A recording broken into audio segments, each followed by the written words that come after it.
नमस्कार दोस्तों, स्वागत है आप सभी का हमारे YouTube चैनल पर। तो आज के इस वीडियो में हम बात करेंगे दो अलग अलग युगों के दो महान योद्धा के बारे में। तो वो दो महान योद्धा कोई और नहीं बल्कि त्रेता युग के रावण और द्वापर युग के कर्ण के बारे में हम बात करेंगे। तो चलिए फिर शुरू करते हैं, बट वीडियो में अंत तक जरूर बने रहे। और अगर वीडियो इंटरेस्टिंग लगे तो वीडियो को लाइक और चैनल को सब्सक्राइब तो जरूर कर देना। तो चलिए फिर शुरू करते हैं रावण और कर्ण की अनकही गाथा के बारे में। जैसा कि आपको भी पता ही है, रावण जो त्रेता युग से आता है और द्वापर युग से कर्ण आता है। इनकी ऐसी कहानियां हैं जो शायद ही आपको किसी ने बताया होगा। तो चलिए फिर इनके बारे में जानते हैं।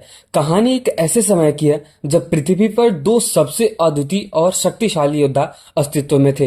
रावण लंका का महान असुर सम्राट राजा और कर्ण सूर्यपुत्र जिसका साहस और युद्ध कला उसे अद्वितीय बना दी थी। ये दोनों महान योद्धा जो अपने अपने साम्राज्यों के गौरव माने जाते थे, कभी आमने सामने तो नहीं आए, परंतु नियति के अनुसार ऐसा मोड़ लिया कि उनके बीच एक ऐसा महायुद्ध छिड़ा जिसकी गाथा सदियों तक गाई जाती है। तो चलिए फिर अभी इनके बारे में जानते हैं। रावण जो अपनी अजय शक्ति और बुद्धिमत्ता के लिए विख्यात माना जाता है, ब्रह्मा और विष्णु और शिव के वरदानों से संपन्न था। उसकी 10 सिरों वाली मुद्रा उसकी असाधारण बुद्धि और शक्तियों की प्रतीक थी।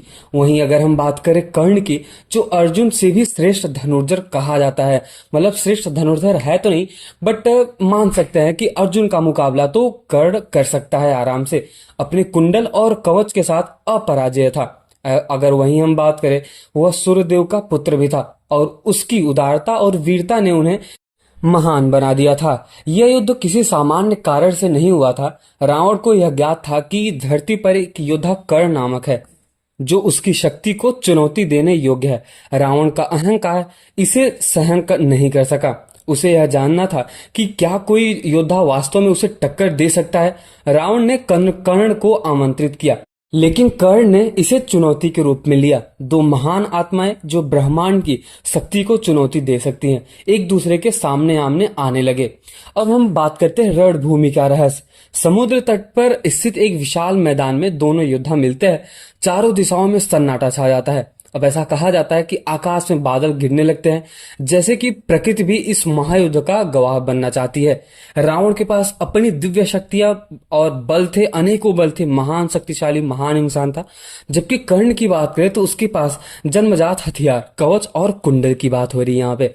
दोनों योद्धाओं ने एक दूसरे की ओर देखा और एक मौन युद्ध शुरू हो गया। अब ऐसा कहा जाता है कि रावण ने अपनी धनुष पर पहला बाण ही चलाया। यह कोई साधारण बाण नहीं था, यह वह बाण था जो उसने शिव जी से प्राप्त किया था। मतलब रावण तो एक भगवान शिव का ऐसा भक्त था, अनन्य भक्त था कि वो भगवान शिव को जब चाहे तब प्रसन्न करता था। जैसा कि आपको भी पता ही है कि जो शीर्षोत्तम है वो रावण के द्वारा ही लिखा गया हुआ। अभी के टाइम में कलयुग में लोग उसको पढ़ के अपने मन को शुद्ध करते हैं, अपने जीवन को शुद्ध करते हैं और अपने जीवन को सरल बनाते हैं और सक्सेस बनाते हैं। जैसा कि आपको भी पता है कि रावण इतना बड़ा पंडित था कि उसके आगे कोई भी नहीं टिक पाता था। यहाँ तक कि अगर कहा जाता है रावण पंडित तो था ही, उसके साथ ही साथ एक ऐसा राक्षस था जो किसी से नहीं डरता था। यहाँ तक कि इंद्रदेव को भी चुनौती दे गया था। आपको भी पता है कि इंद्रदेव शनिदेव को बांध के लाया था अपने लंका में, और वो भी मेघनाथ और कुंभकर्ण और अपने छोटे पुत्र अक्षय कुमार के साथ। अब कहा जाता है कि पहला बाण जैसे ही चला, हवा के साथ गूंजनी गर्जना से वातावरण को हिला दिया।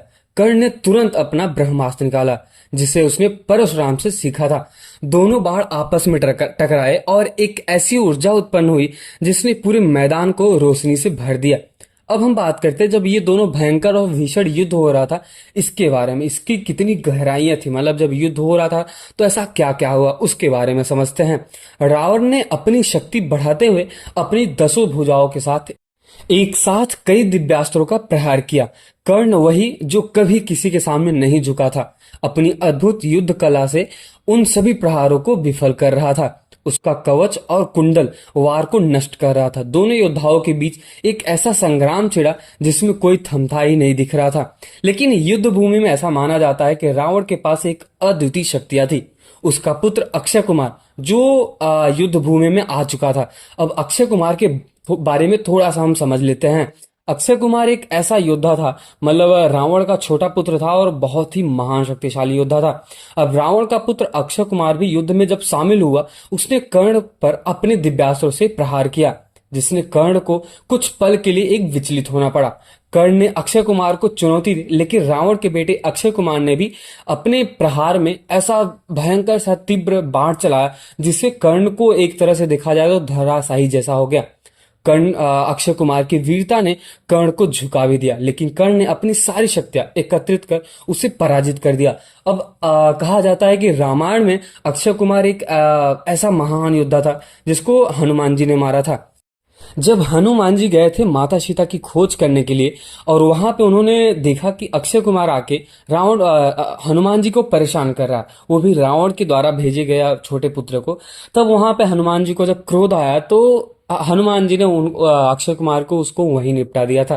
जैसा कि आपको पता है कि अक्षय कुमार को भी एक ऐसा वरदान था कि उसको कोई और नहीं मार सकता, उसको खाली बानर ही मार सकता है। तो वहां पे अक्षय कुमार को ऐसा लगा कि बानर मुझे क्या ही मारेगा।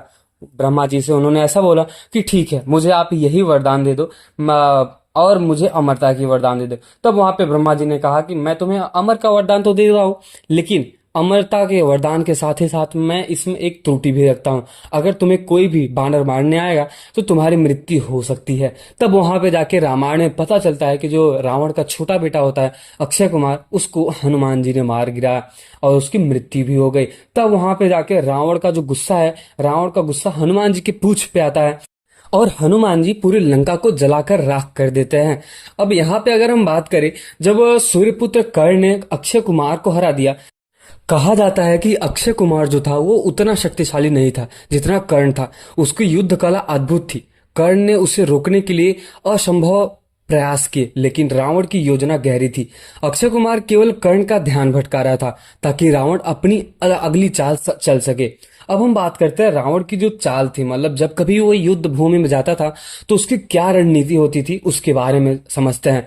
रावण, जिसने शिव जी से वरदान स्वरूप चंद्रहास खड़ग प्राप्त किया था, उसे अंतिम वार के लिए तैयार कर रहा था। कर्ण का ध्यान अक्षय कुमार पर था और तभी रावण ने अपने चंद्रहास का प्रयोग किया। कर्ण के कवच और कुंडल भी इस प्रहार को नहीं रोक सके। कर्ण ने अपनी पूरी ताकत लगाकर उस प्रहार को रोका, लेकिन चंद्रहास की शक्तियां इतनी तीव्र थी कि वो झुकने पर मजबूर ही हो गया। रावण ने अपने 10 सिरों से गर्जना की और उसकी शक्तियों चारों दिशाओं में फैल गई। कहा जाता है कि उसने अपनी विजय को सुनिश्चित करने के लिए अपना ब्रह्मास्त्र भी निकाल लिया। कर्ण जो वीरता का प्रतीक था, ऐसा कहा जाता है कि आखिरी बार अपने सभी अस्त्रों को एकत्रित किया था, लेकिन रावण की जो शक्तियां थी इस बार अपार थी। अब हम युद्ध के अंतिम मोड़ के बारे में बात करेंगे, तो चलिए फिर शुरू करते हैं। बस वीडियो में अंत तक जरूर बने रहे। कर्ण ने अपने जीवन के सबसे कठिन युद्ध में अंततः वीर गति प्राप्त की हुई थी। रावण ने उसे पराजित कर दिया, लेकिन वह कर्ण की वीरता और साहस से प्रभावित भी हुआ। उसने कर्ण के शव के सामने खड़े होकर कहा, तुम महान योद्धा थे सूर्यपुत्र कर्ण, लेकिन इस ब्रह्मांड में कोई ऐसा नहीं जो रावण को पराजित कर सके। हाँ, कहा जाता है कि श्री रामचंद्र जी ने रावण को जरूर हराया था, हराने के साथ ही साथ मृत्यु के घाट भी उतार दिया था, लेकिन रावण ने फिर भी वहां पे कर्ण को लोहा माना। रावण की यह विजय उसे सर्वशक्तिमान घोषित करती है, लेकिन कर्ण की हार भी उसकी महानता को कम नहीं करती। यह युद्ध उस अनंत संघर्ष की कथा है जहां वीरता और शक्ति एक दूसरे को परखा जाता है और अंत में रावण की अजयता ने उसे विजय बना दिया। तो यहाँ पे निष्कर्ष ये निकल के आता है कि जब जब कभी भी रावण और कर्ण का युद्ध होता है तो वहां पे एक रावण ही विजयी होगा, क्योंकि रावण एक ऐसा पंडित था, एक ऐसा राक्षस था, एक ऐसा महान योद्धा, एक ऐसा शक्तिशाली योद्धा था जिसने श्री राम के साथ पंगा लिया, कह सकते हैं श्री राम के साथ युद्ध लड़े। और ऐसा भी माना जाता है कि राम भगवान को भी बहुत ज्यादा उसने युद्ध में, देखा जाए तो एक साइड से अपने रणनीति की वजह से राम को भी एक हद तक पीछे कर दिया था।